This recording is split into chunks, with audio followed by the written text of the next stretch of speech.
بسم اللہ الرحمن الرحیم۔ اللہم لک الحمد کما ینبغی لجلال وجہک وعظیم سلطانک، بلغ العلا بکمالہ، کشف الدجی بجمالہ، حسنت جمیع خصالہ، صلوا علیہ وآلہ۔ اللہم صلی وسلم علی نبینا محمد وعلی آلہ وصحبہ اجمعین۔ نبوت سے 6 سال قبل سیدہ خدیجہ رضی اللہ عنہا کے آنگن میں ایک اور کلی کھلی، جس کا نام آپ صلی اللہ علیہ وسلم نے ام کلثوم رکھا۔ واضح رہے کہ عربی لغت میں کلثوم اسے کہتے ہیں جس کا چہرہ گول اور بھرا ہوا ہو، پھر یہ ساری زندگی اسی نام سے پہچانی گئی۔ سیدہ رقیہ رضی اللہ عنہا اور سیدہ ام کلثوم رضی اللہ عنہا اوپر تلے کی تھیں، لہٰذا بچپن میں ایک دوسرے کے بہت قریب تھیں اور آپس میں خوب محبت بھی تھی۔ اپنے والدین کی لاڈلی بیٹی ابھی سن شعور کو نہیں پہنچی تھی کہ مکہ مکرمہ کے رواج کے مطابق بنو ہاشم کے لوگ آپ صلی اللہ علیہ وسلم کی خدمت میں حاضر ہوئے اور دونوں بیٹیوں سیدہ رقیہ رضی اللہ عنہا اور سیدہ ام کلثوم رضی اللہ عنہا کا رشتہ ابو لہب کے دونوں بیٹوں عتبہ اور عتیبہ کے لیے مانگ لیا۔ یہ طلب نہ صرف قبول کر لی گئی بلکہ نکاح بھی ہو گیا، تاہم رخصتی نہیں ہوئی تھی، شاید اس کی وجہ سیدات کا کم سن ہونا تھا۔ ویسے بھی اللہ تعالیٰ ان دونوں بہنوں کو ایک مفسد گھرانے سے بچانا چاہتے تھے۔ ان کی ساس ام جمیل نہایت فسادی عورت تھی، مکہ والے اس کی بد زبانی اور بری طبیعت سے پوری طرح آگاہ تھے۔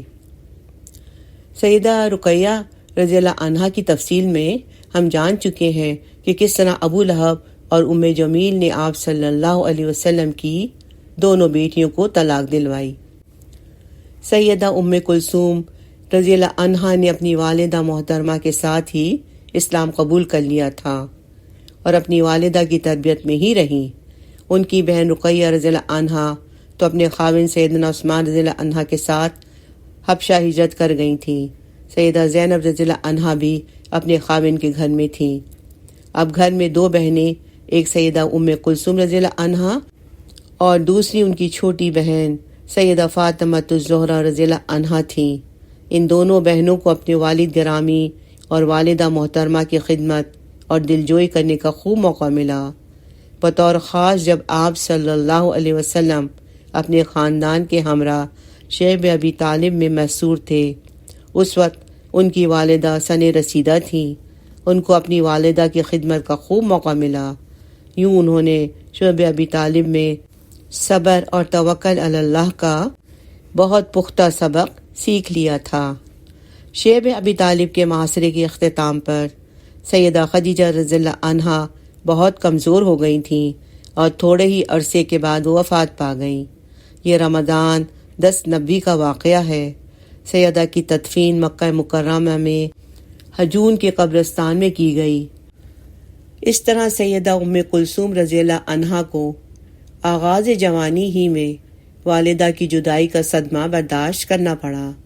جب اللہ کے رسول صلی اللہ علیہ وسلم ہجرت کر کے مدینہ منورہ تشریف لے گئے تو سیدہ ام کلثوم رضی اللہ عنہا اور سیدہ فاطمہ رضی اللہ عنہا اور ام المومنین سیدہ سودا رضی اللہ عنہا مکہ مکرمہ ہی میں تھیں۔ جب آپ صلی اللہ علیہ وسلم بخیریت مدینہ منورہ پہنچ گئے تو آپ صلی اللہ علیہ وسلم نے کچھ عرصے کے بعد سیدنا زید بن حارثہ اور ابو رافع رضی اللہ عنہما کو مکہ بھیجا کہ وہ سیدات کو مدینہ منورہ لے آئیں۔ چنانچہ آپ صلی اللہ علیہ وسلم کے مبارک گھرانے کے باقی ماندہ افراد اور سیدنا ابو بکر صدیق رضی اللہ عنہ کے اہل خانہ بھی ان کے ہمراہ مدینہ منورہ پہنچ گئے۔ ان کے آنے سے پہلے آپ صلی اللہ علیہ وسلم نے ان کی رہائش کے لیے کمرے تیار کرا لیے تھے۔ ان کی بڑی بہن سیدہ رقیہ رضی اللہ عنہا کا انتقال 2 ہجری میں غزوہ بدر کے فوراً بعد ہوا۔ سیدہ رقیہ رضی اللہ عنہا کی وفات اس گھرانے کے لیے یقیناً ایک بڑا صدمہ تھی۔ سیدنا عثمان رضی اللہ عنہ کو اپنی محبوب اور باعظمت اہلیہ کی جدائی کا بہت صدمہ تھا اور وہ بڑے غمگین رہتے تھے۔ سیدہ عثمان رضی اللہ عنہ بہت وفاشار اور آپ صلی اللہ علیہ وسلم سے بے حد محبت کرنے والے شخص تھے۔ سیدہ رقیہ رضی اللہ عنہا کے ساتھ ان کی زندگی نہایت قابل رشک تھی۔ اللہ کے رسول صلی اللہ علیہ وسلم کو اپنے داماد سے کوئی شکوہ شکایت نہ تھی۔ ان کا حسب و نسب بھی بڑا اعلیٰ تھا۔ وہ نیک خصلت ہونے کے ساتھ ساتھ نہایت سخی بھی تھے، دولت مند بھی تھے اور اللہ نے دل بھی دیا تھا۔ سخاوت میں ان کا ہم پلہ کوئی بھی نہ تھا۔ 3 مرتبہ ہجرت کا اجر و ثواب بھی لے چکے تھے۔ ادھر اللہ رب العزت بھی نبی کریم کے اس مخلص ساتھی سے بہت راضی تھے۔ سیدنا عثمان رضی اللہ عنہ کو دنیا ہی میں ایک ایسا مرتبہ اور مقام نصیب ہوا جو پوری کائنات میں کسی کو نہ ملا۔ غزوہ بدر میں جہاں فتح کی خوشیاں تھیں، وہیں سیدہ رضی اللہ عنہا کی وفات کا صدمہ بھی تھا۔ انہی دنوں میں سیدہ حفصہ بنت عمر بن خطاب رضی اللہ عنہما کے پہلے خاوند بھی وفات پا گئے تھے۔ سیدہ حفصہ رضی اللہ عنہا ابھی چھوٹی عمر کی تھی۔ اس زمانے کے رواج اور شریعت کے تقاضوں کے مطابق سیدنا عمر فاروق رضی اللہ عنہ کی شدید خواہش تھی کہ ان کی بیٹی کی شادی فوراً ہو جائے۔ انہوں نے از خود سیدنا عثمان رضی اللہ عنہ سے کہا کہ آپ میری بیٹی حفصہ سے شادی کر لیں۔ انہوں نے اس پر کوئی رد عمل ظاہر نہ کیا۔ اس کا سبب یہ تھا کہ سیدنا عثمان کو معلوم ہو چکا تھا کہ اللہ کے رسول صلی اللہ علیہ وسلم خود سیدہ حفصہ رضی اللہ عنہا سے شادی کا ارادہ کر چکے ہیں۔ سیدنا عمر رضی اللہ عنہ کو ان کی خاموشی پر بڑا تعجب اور قدرے ناراضگی بھی ہوئی۔ اب وہ سرور کائنات صلی اللہ علیہ وسلم کی طرف روانہ ہوئے اور سیدنا عثمان رضی اللہ عنہ کی شکایت کی کہ میں نے عثمان رضی اللہ عنہ کو اپنی بیٹی سے نکاح کی پیشکش کی تھی، مگر انہوں نے خاموشی اختیار کر لی اور کوئی رد عمل ظاہر نہیں کیا۔ اللہ کے رسول صلی اللہ علیہ وسلم نے ارشاد فرمایا، مسئلے کا اس سے بہتر حل موجود ہے، میں حفصہ سے نکاح کر لیتا ہوں اور عثمان کا نکاح اپنی بیٹی ام کلثوم سے کر دیتا ہوں۔ اس طرح سیدہ حفصہ رضی اللہ عنہا کو عثمان رضی اللہ عنہ سے بہتر شوہر مل جائے گا اور عثمان رضی اللہ عنہ کو سیدنا عمر رضی اللہ عنہ سے بہتر سسر مل جائے گا۔ روایت میں ہے کہ آپ صلی اللہ علیہ وسلم نے فرمایا، میں نے عثمان کے ساتھ ام کلثوم کی شادی آسمان سے وحی آنے پر ہی کی ہے۔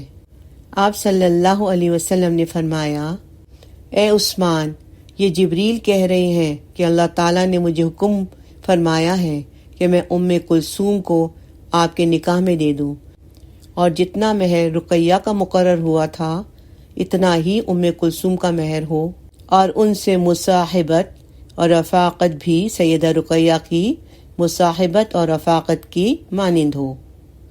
سیدہ عائشہ صدیقہ رضی اللہ عنہا سیدہ ام کلثوم رضی اللہ عنہا کی سیدنا عثمان رضی اللہ عنہ سے شادی کا تذکرہ کرتے ہوئے فرماتی ہیں کہ نبی کریم صلی اللہ علیہ وسلم نے ام کلثوم رضی اللہ عنہا کی شادی کے موقع پر ام ایمن رضی اللہ عنہ سے فرمایا، میری صاحبزادی ام کلثوم کو تیار کر کے عثمان کے گھر پہنچا دو اور اس کے پاس دف بجاؤ۔ انہوں نے ایسا ہی کیا۔ 3 دن کے بعد رسول اکرم صلی اللہ علیہ وسلم اپنی بیٹی کے ہاں تشریف لے گئے اور دریافت فرمایا، بیٹی تمہیں اپنے شوہر کیسے لگے؟ انہوں نے جواب دیا، وہ بہت اچھے ہیں۔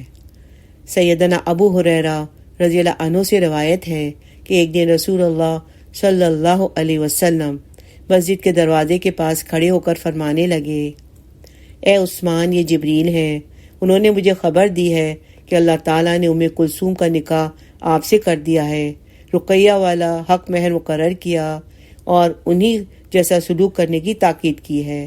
یہ ربیع الاول 3 ہجری کا واقعہ ہے۔ ان کی رخصتی جمادی الاخرہ میں ہو گئی۔ شعبان 9 ہجری میں سیدہ ام کلثوم رضی اللہ عنہا بھی بیمار رہ کے وفات پا گئی۔ ان للہ و انا الیہ راجعون۔